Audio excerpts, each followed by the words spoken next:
This is a bit of a mess, and honestly, I'm still trying to wrap my head around it. I never thought I'd be that guy, the one with the "my wife cheated on me" story. I thought our marriage was solid. But, well, life has a way of throwing curveballs that you never see coming. So here's the deal. I've been married to Sarah, not her real name, for about 10 years now. We've got 2 kids, a nice house, and what I thought was a pretty decent life. Things were good, or so I thought.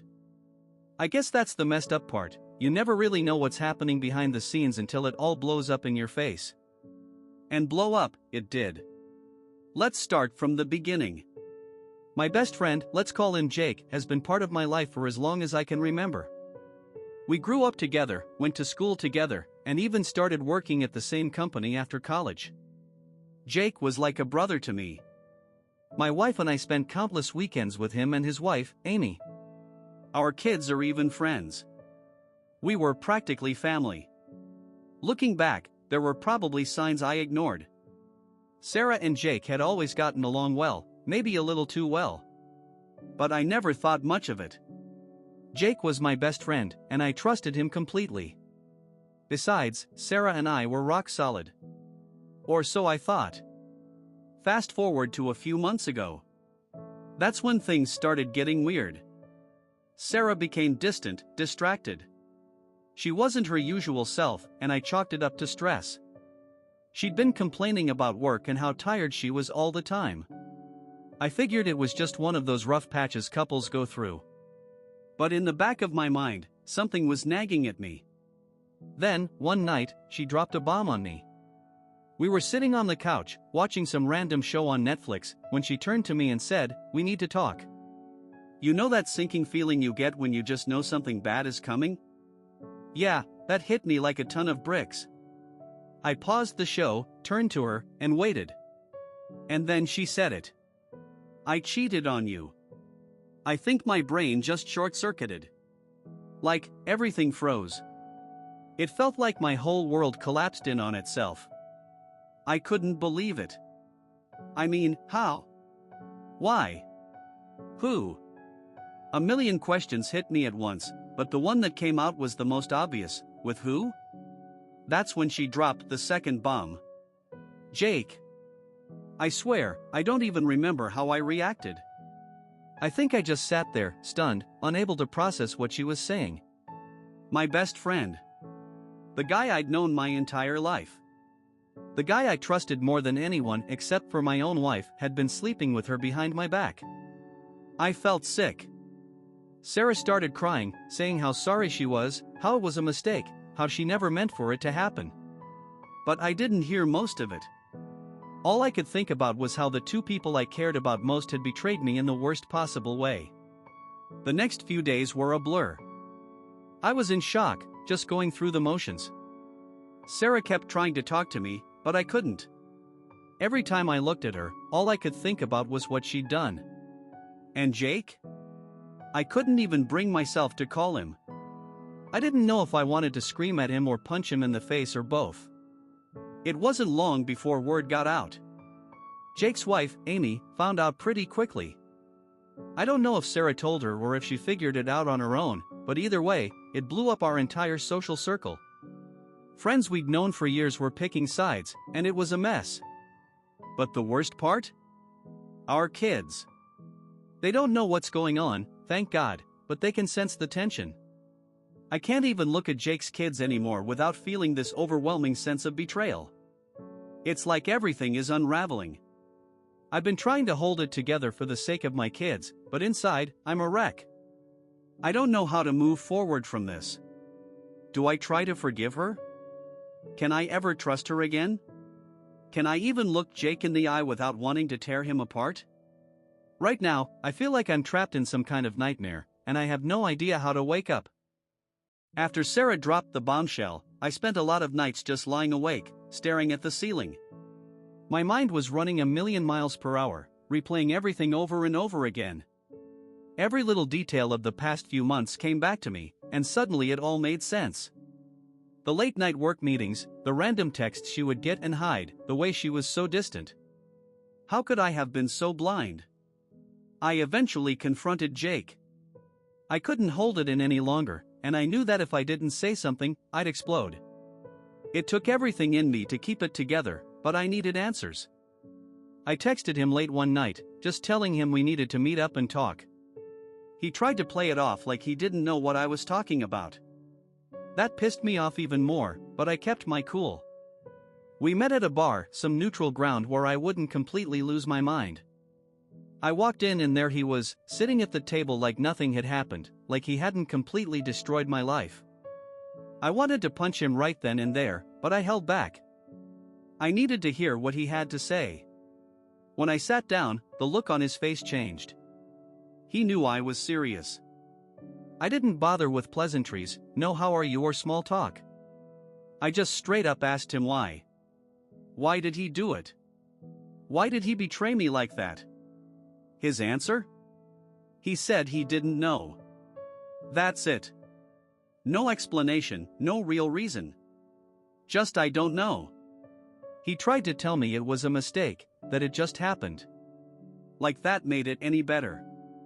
He admitted it had been going on for a few months, but that he never meant for it to get this far. What a load of crap. The thing that really got me, though, was when he said he still cared about me and that he never wanted to hurt me.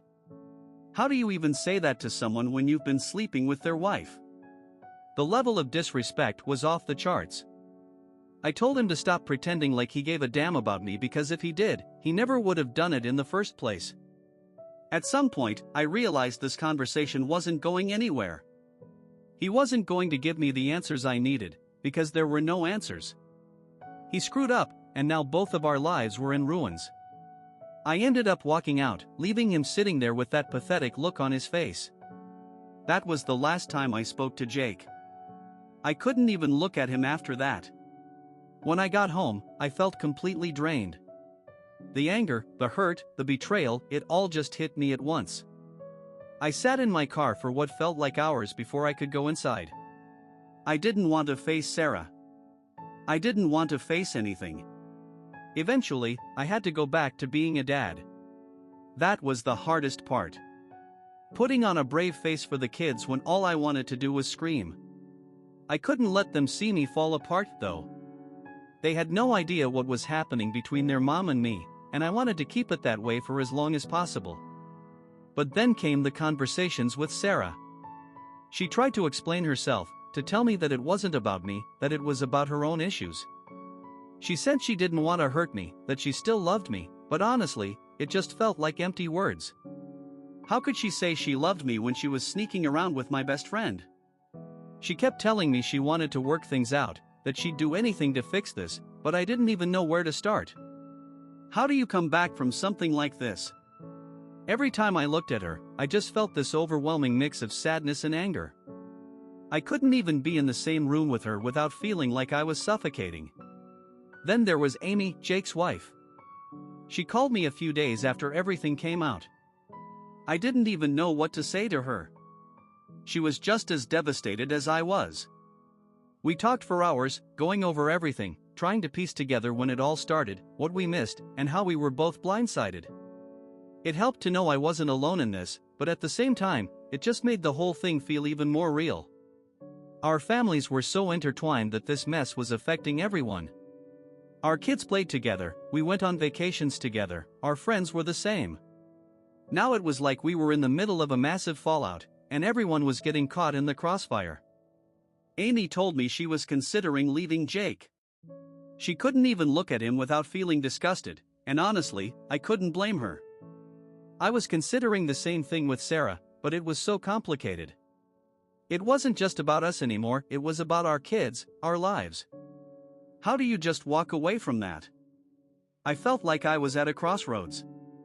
I could try to work things out with Sarah, go to therapy, do all the stuff people say you're supposed to do after an affair, or I could just walk away and start over. Both options seemed impossible, and I had no idea what to do. One thing was for sure, though, nothing would ever be the same again. My marriage, my friendship with Jake, our families, everything had changed, and I didn't know if it could ever be put back together. The days turned into weeks, and everything just got worse. Sarah kept trying to reach out, trying to fix things between us, but every time we talked, it ended in a fight. I didn't want to hear her apologies or her excuses.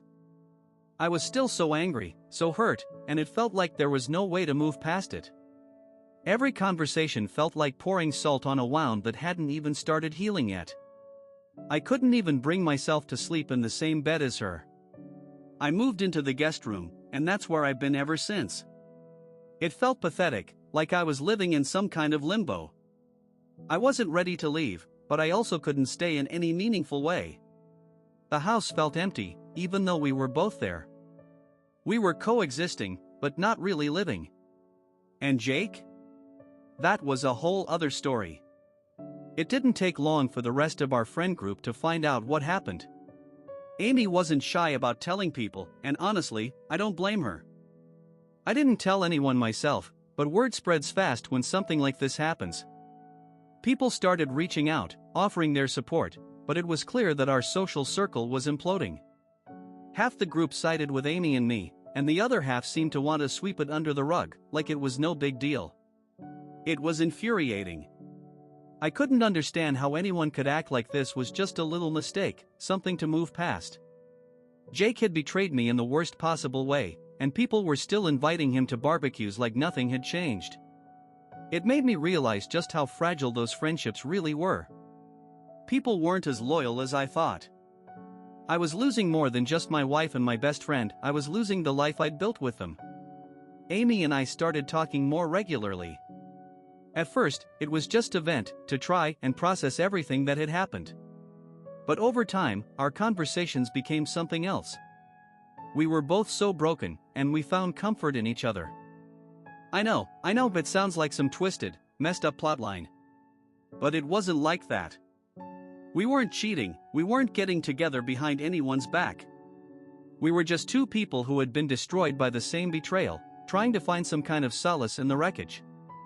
There were times when I'd lie awake at night, thinking about the possibility of leaving Sarah and starting over with someone like Amy, someone who understood exactly what I was going through.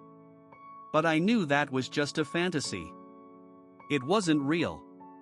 Amy had her own mess to deal with, and I had mine. Meanwhile, my kids were starting to pick up on the tension.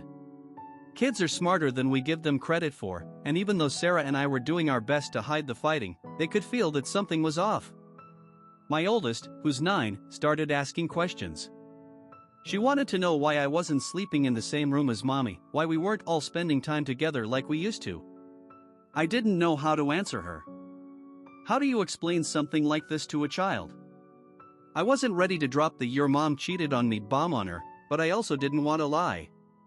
So I told her that Mommy and Daddy were having some grown-up problems but that we were working on it. That seemed to satisfy her for the moment, but I knew it wouldn't last forever. I started looking into therapy.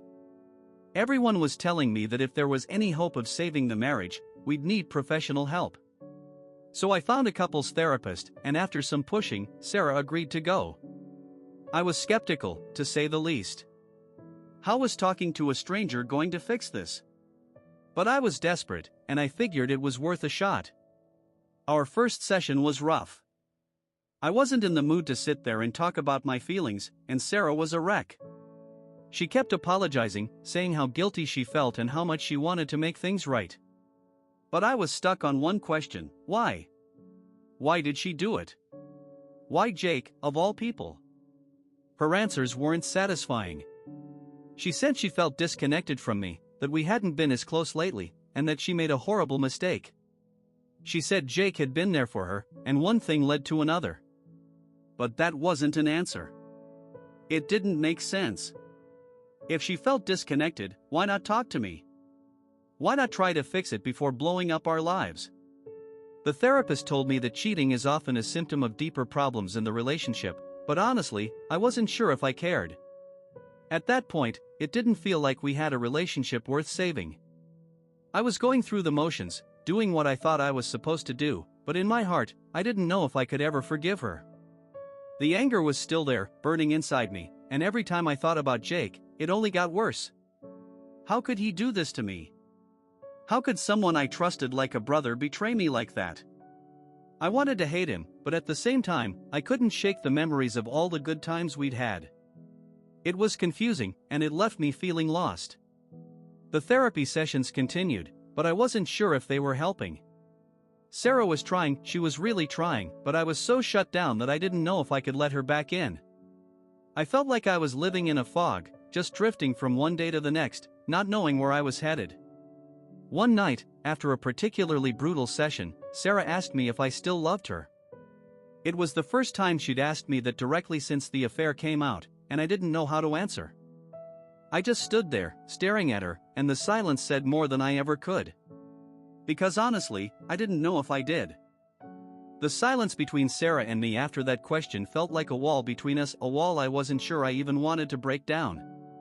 The truth was, I wasn't sure if I still loved her or if I was just holding on to the idea of what we used to be. Things had changed so much that I barely recognized the woman I had once vowed to spend the rest of my life with. The next few weeks were a blur. I was stuck in a routine of going through the motions. I'd wake up, get the kids ready for school, go to work, come home, and then avoid Sarah as much as I could. Even the therapy sessions felt like just another thing to check off my to-do list. Nothing was improving. We were just stuck in the same cycle of apologies and blame.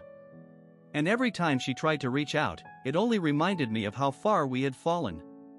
The real breaking point came when I found out the affair wasn't as over as I had thought. One night, after I put the kids to bed, I noticed Sarah's phone buzzing repeatedly. She was in the shower, and I wasn't usually the type to snoop, but something inside me snapped. I had to know if there was more to this than she was letting on. I unlocked her phone. My heart was pounding in my chest, and my hands were shaking as I scrolled through her messages. I wasn't expecting to find anything, it had been months since the affair came out, after all, but I was wrong. There, buried deep in her texts, were messages from Jake. Old ones, new ones. She had been talking to him the whole time. And not just talking, there were emotional messages, reminiscing about their time together, talking about how much they missed each other. My stomach dropped. It was like I had been stabbed all over again. How could she? After everything we had been through, after all the therapy, the talks about working things out, she was still in contact with him? I couldn't hold it in anymore. I stormed into the bathroom and threw her phone onto the counter. "Explain this," I yelled, my voice shaking with rage. Sarah froze, her face turning pale as she saw the phone. She stammered, trying to find the words, but nothing she could say would make it better. There was no explanation that would take away the gut-wrenching pain I felt in that moment. I had given her a chance, more than one, and she had thrown it back in my face. She tried to apologize, saying it wasn't what it looked like, that they were just talking, that it wasn't physical anymore. But I didn't care. Talking to him at all was a betrayal. It wasn't about whether they were still sleeping together, it was about trust, or lack of it. And there was none left. I told her it was over. That was it. I couldn't do it anymore. There was no fixing this, no going back. I felt like a fool for even trying. The love I once had for her had been completely replaced by anger and resentment. I packed a bag and left that night. The hardest part about leaving was telling the kids. I hadn't even figured out how to explain the first part, why mommy and daddy weren't getting along, before this new chapter of our lives hit. Now I had to break the news that I was moving out. I couldn't bear to tell them the full truth, so I kept it simple. I told them that mommy and I needed some time apart, but that I still loved them very much and would be there for them no matter what. Their faces, though. God, I'll never forget the look in their eyes. The confusion, the sadness. It crushed me. But I couldn't stay. Not after what she had done. I ended up crashing at a friend's place for a while. I needed space to clear my head and figure out what the hell I was going to do next. Life felt like a never-ending storm, and I was just trying to keep my head above water. During those days, Amy and I grew closer. I know how it sounds, two people, both betrayed by their spouses, seeking comfort in each other. But it wasn't like that. We weren't having some kind of revenge affair. We were just two broken people trying to make sense of the mess our lives had become. Amy told me she had filed for divorce. She couldn't take it anymore, either. Jake had lied to her repeatedly, and she was done. I admired her strength. It was a decision I knew I had to make, too, but pulling the trigger on ending a marriage, even one so broken, was harder than I expected. As the weeks went by, the reality of my new life started to set in. I found an apartment not too far from the house so I could still be close to the kids. It wasn't much, just a small 2-bedroom place, but it was mine. My little corner of the world where I didn't have to think about Sarah and Jake, where I didn't have to feel like a stranger in my own home. But even with the new place, the new routine, the pain didn't go away. I thought leaving would make things easier, but it didn't. Every time I saw my kids, I was reminded of what I had lost. Every time they asked when Mommy and I were going to be together again, I felt a knot in my stomach.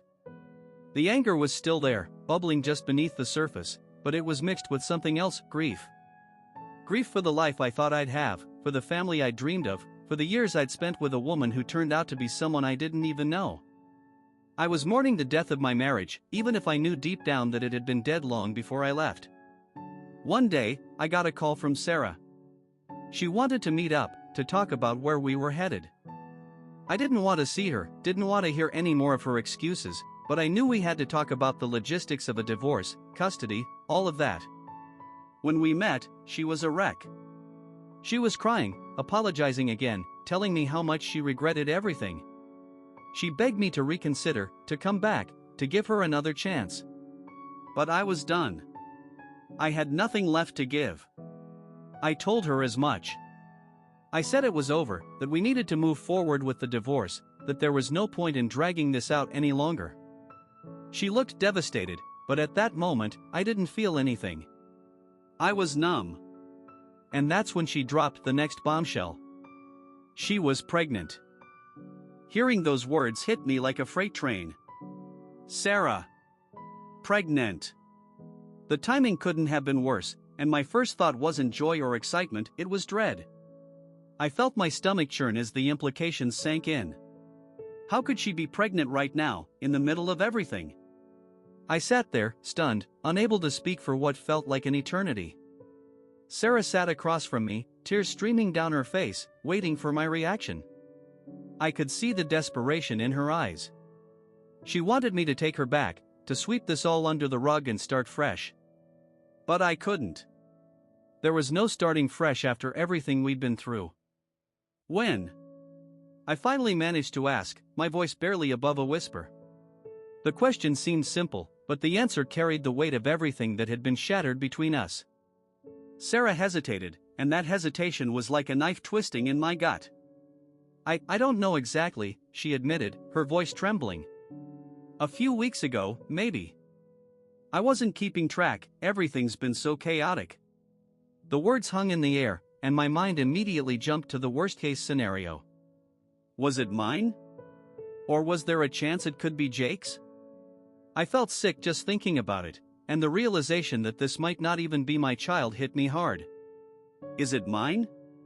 I asked, unable to hide the bitterness in my voice.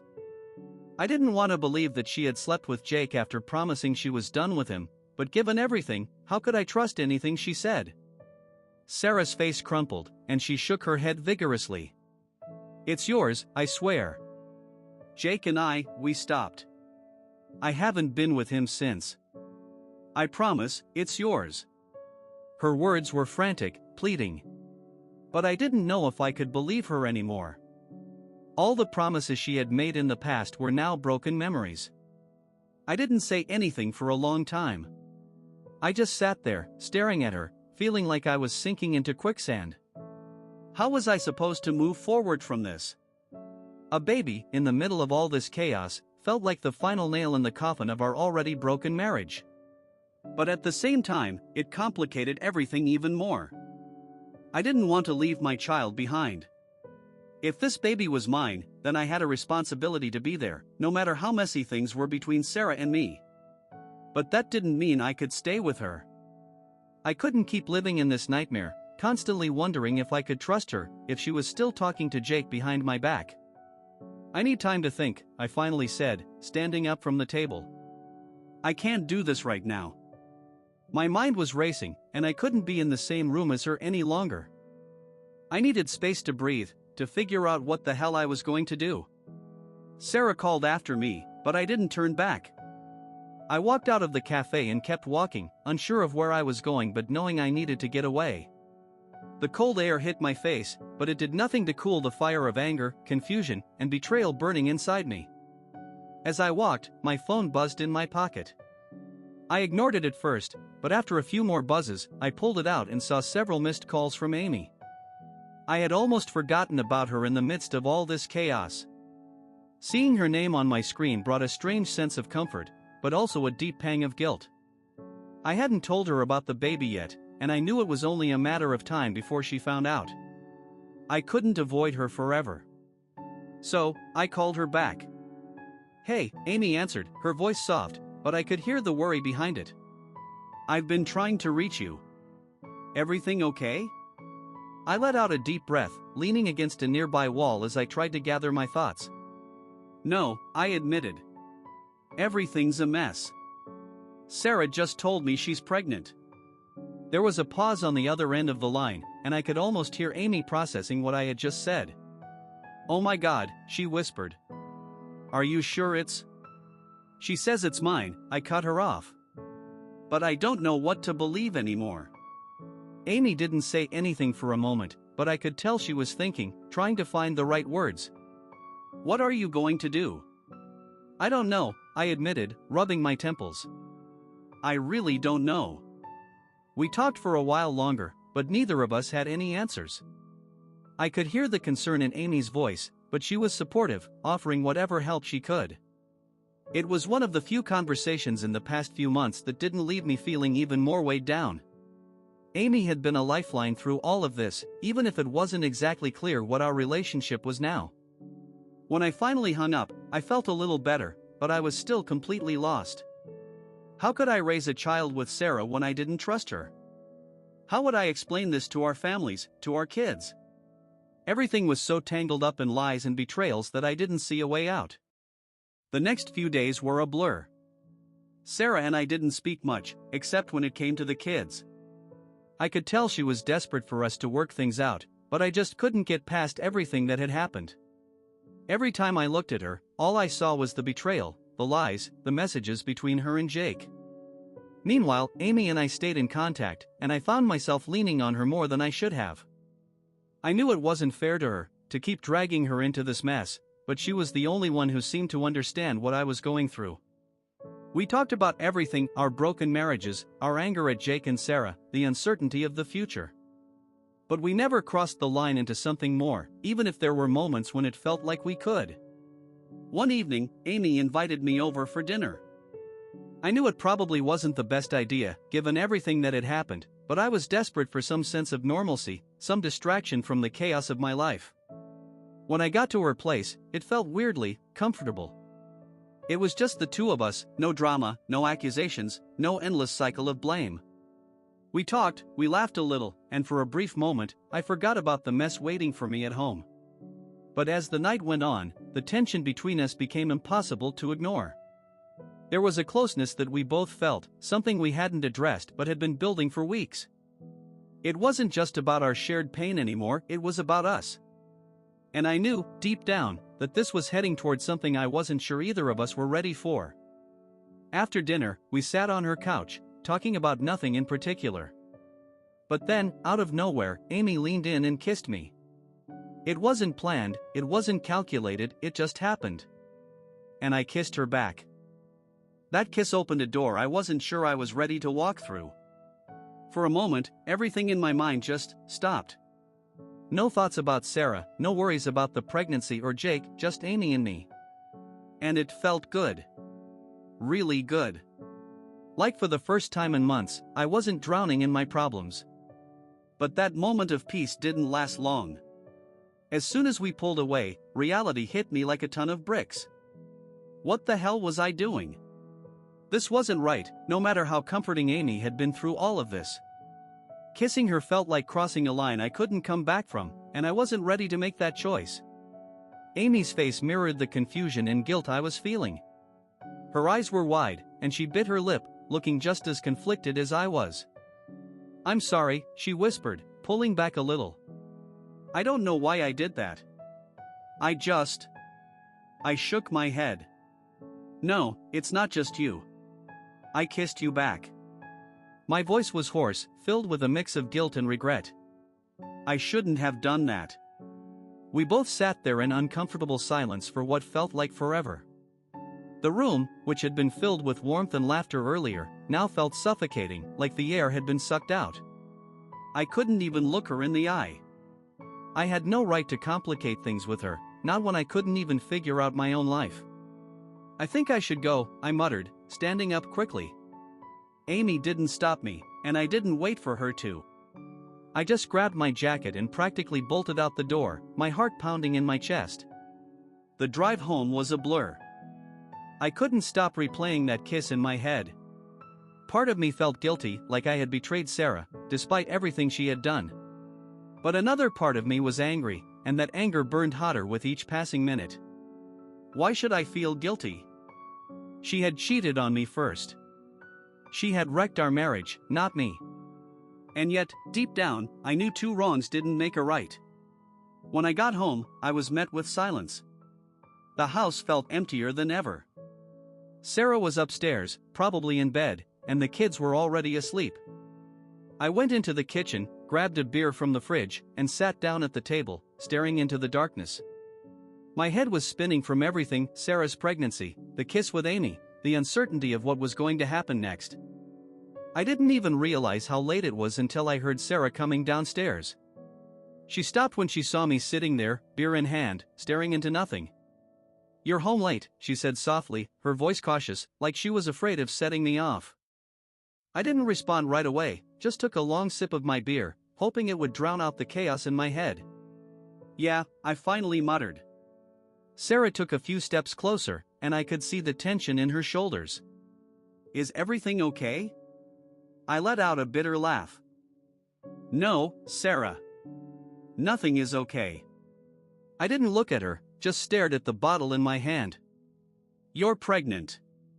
I kissed Amy. "Our marriage is falling apart, and now I have no idea what I'm supposed to do." There was a long silence, and I could feel Sarah's eyes on me.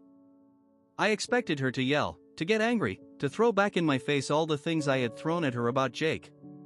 But instead, she just sat down across from me, her face a mixture of shock and sadness.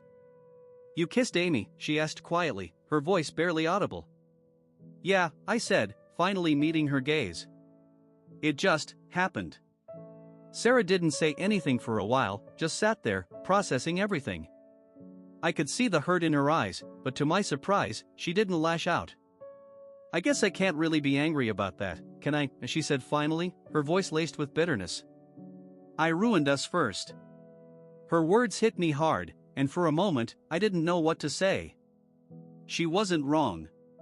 She had shattered our trust, our marriage. But still, I couldn't shake the guilt gnawing at me. "This isn't about getting even," I said, my voice low. "I didn't kiss Amy to hurt you. I wasn't trying to make things worse." "I know," Sarah whispered, tears welling up in her eyes. "But it doesn't change the fact that things are worse. So much worse." I looked away, unable to meet her gaze any longer. "What are we even doing, Sarah? Why are we still here, pretending like we can fix this?" Sarah wiped at her eyes, her voice trembling. "Because we have kids. Because I'm pregnant. And because part of me still loves you, even though I know I've destroyed everything." Her words broke something inside of me. I didn't want to admit it, but I still loved her too. That's what made all of this so much harder. I loved her, but I didn't trust her. I loved her, but she had betrayed me in the worst possible way. "I don't know if love is enough anymore," I said, my voice cracking. "I don't know if we can ever come back from this." Sarah sobbed quietly, her hands trembling as she wiped away her tears. "I don't want to give up on us. I know I've screwed up, but I'm trying, I swear. I don't want to lose you. I don't want to lose our family." Her desperation tugged at something deep inside me. I could see how much she was hurting, how much she regretted what she had done. But it wasn't that simple. Love wasn't a magic fix for everything. Trust had been broken, and I didn't know if it could ever be repaired. I need time, I said finally, standing up from the table. I can't make any decisions right now. I just need time. Sarah nodded, her face pale and tear-streaked. Okay. I understand. Without another word, I went upstairs, leaving her sitting alone in the kitchen. I didn't sleep that night. My mind wouldn't shut off, thoughts racing endlessly through my head. The kiss with Amy. The pregnancy. The future of my marriage, or what was left of it. I felt trapped in a situation with no good options. No matter what I chose, someone was going to get hurt, whether it was Sarah, Amy, or our kids. And I wasn't sure if I had the strength to keep holding everything together anymore. The following days were a blur. I kept to myself as much as I could, avoiding Sarah and staying out of the house as often as possible. I spent time with the kids, trying to act like everything was normal, but deep down, I knew I was just going through the motions. Every time I looked at Sarah, I felt this overwhelming sense of betrayal, and the kiss with Amy loomed in the back of my mind like a dark cloud. Amy and I hadn't spoken since that night. She didn't text, and I didn't reach out either. It felt like the kiss had shattered whatever fragile understanding we had. I wasn't ready to face her, to deal with what that moment had meant. Part of me wanted to forget it ever happened, but another part of me couldn't stop thinking about it. It was like I was caught in a web of guilt, confusion, and anger. One night, after putting the kids to bed, I found myself in the garage, staring at the old punching bag I used to work out with. I hadn't touched it in years, but right now, I needed an outlet. I grabbed some gloves, laced them up, and started throwing punches, each hit fueled by all the pent-up frustration that had been building inside me. The impact felt good, cathartic. I hit the bag over and over, harder and harder, until my knuckles were throbbing beneath the gloves. But no matter how much I hit, the anger didn't go away. It just kept boiling up inside me, like a pressure cooker ready to explode. I couldn't escape the feeling that my life was spiraling out of control, and I didn't know how to fix it. By the time I was done, I was drenched in sweat, breathing hard, but it hadn't brought me any peace. I leaned against the wall, wiping my forehead with the back of my hand, and just stared at the ground, lost in my thoughts. That's when I heard the garage door creak open. I turned to see Sarah standing there, her arms wrapped around herself like she was trying to keep warm, even though it wasn't cold. She looked hesitant, like she wasn't sure if she should come in or just leave me alone. "We need to talk," she said softly, her voice barely above a whisper. I sighed, rubbing my temples. I don't know what there is left to say. She took a few steps closer, her eyes searching mine. I can't keep living like this, and I don't think you can either. We need to figure out what we're doing, what's going to happen with us. I sat down on the edge of the workbench, feeling the weight of everything pressing down on me. I've been thinking about that too, but I don't have any answers, Sarah. I don't know what to do. She wiped a tear from her cheek, her voice trembling. Do you still love me? That question hit me harder than any punch I'd thrown at the bag. I didn't answer right away, because the truth was, I didn't know how to answer it. Love wasn't a simple yes or no anymore. It was tangled up in a mess of hurt, betrayal, and broken promises. I don't know if love is enough anymore, I finally said, echoing the words I'd spoken the night of the kiss. I don't know if we can come back from this, Sarah. I want to, but every time I look at you, all I see is what happened with Jake. Sarah broke down, sobbing quietly as she sank onto the floor, her face buried in her hands. I hate myself for what I did, she choked out between sobs. I hate that I destroyed everything we had. But I love you, and I don't want to give up on us. I don't want to lose you. Her words tore at me. I could see how much she regretted everything, how much she was hurting. But it didn't change the fact that she had lied, cheated, and broken our trust. And now, there was a baby on the way, a baby that wasn't even mine. I stood up, pacing back and forth, my thoughts racing. What are we supposed to do, Sarah? What's the plan? Do we just pretend like everything's okay and hope that someday I can forget? Do we raise Jake's kid together and act like it's not a constant reminder of what happened? I don't know, she cried, her voice cracking. I don't know how to fix this. I'm just trying to figure it out one day at a time, but it feels like everything is falling apart, and I don't know how to stop it." Her raw emotion was like a punch to the gut. I had never seen Sarah so vulnerable, so broken. Part of me wanted to comfort her, to tell her we'd figure it out somehow, but another part of me was still too angry, too hurt to offer that kind of reassurance. "I need space," I said, my voice low but firm. "I can't make any decisions right now. I don't want to hurt you, and I don't want to hurt the kids, but I need time to think." Sarah looked up at me, her eyes filled with pain and desperation. "Please don't leave me," she whispered, her voice barely audible. "I can't do this without you." I felt a lump in my throat, but I didn't respond. I couldn't. Instead, I turned and walked out of the garage, leaving her sitting there, broken and crying. I hated myself for it, but I knew I couldn't stay. Not like this. Not when everything was so messed up. I drove around aimlessly for a while, trying to clear my head, but no matter how far I went, the weight of everything stayed with me. I ended up at a park on the outskirts of town, sitting on a bench and staring at the stars. The night was quiet, peaceful, but inside, I was anything but. I kept replaying everything in my head: Sarah's betrayal, the kiss with Amy, the baby that wasn't mine. It felt like I was drowning, and every time I thought I'd catch a breath, another wave would pull me under.